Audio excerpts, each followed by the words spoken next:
What happens when the child of a powerful family is cast out like a traitor? Not broken, not begging, but burning with purpose. This exile didn't fade into obscurity. Instead, they crossed enemy lines, not to survive, but to strike. The rival family, long at odds with their own, saw opportunity. Together, they would do more than settle scores. They would rewrite the rules of power, starting with betrayal from within. The rival family didn't trust easily, but neither did the exile. They shared a common enemy, and that was enough. The child brought secrets, vault codes, hidden alliances, and the names of those who could be turned. In return, the rivals offered resources, protection, and a seat at their table. It wasn't friendship, it was strategy. And together they began to dismantle the empire that once called the child their own. The first strike was subtle. A leaked document here, a sabotaged deal there. The exile knew exactly where to hit. They targeted the family's financial arteries, offshore accounts, shell companies, and blackmail ledgers. Within weeks, the once untouchable dynasty began to bleed.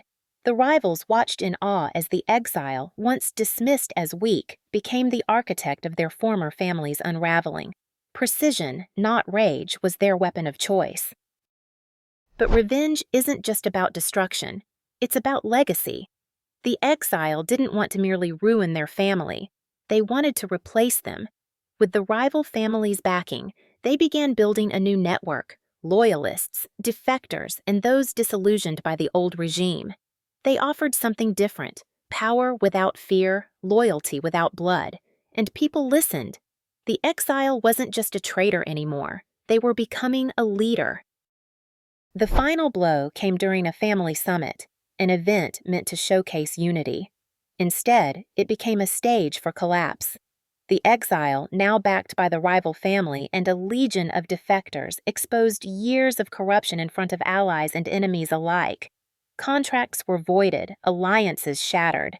The family's name, once revered, became a cautionary tale. And the exile? They didn't just return, they conquered. In the aftermath, the exile didn't gloat, they rebuilt. The rival family, once enemies, became partners in a new order. Together, they established a council, one that valued strategy over bloodlines. The exile's rise wasn't just revenge, it was evolution. They proved that power isn't inherited, it's earned. And sometimes, the greatest strength comes not from where you're born, but from where you choose to stand when everything falls apart. So what do you call someone who was cast out, betrayed, and left for nothing, only to return and reshape the world that rejected them? Some say traitor, others say visionary, but the exile never cared for titles. They cared for impact. And in the end, they didn't just weaken their former family. They made sure it would never rise again. Not through war, but through something far more dangerous: calculated loyalty.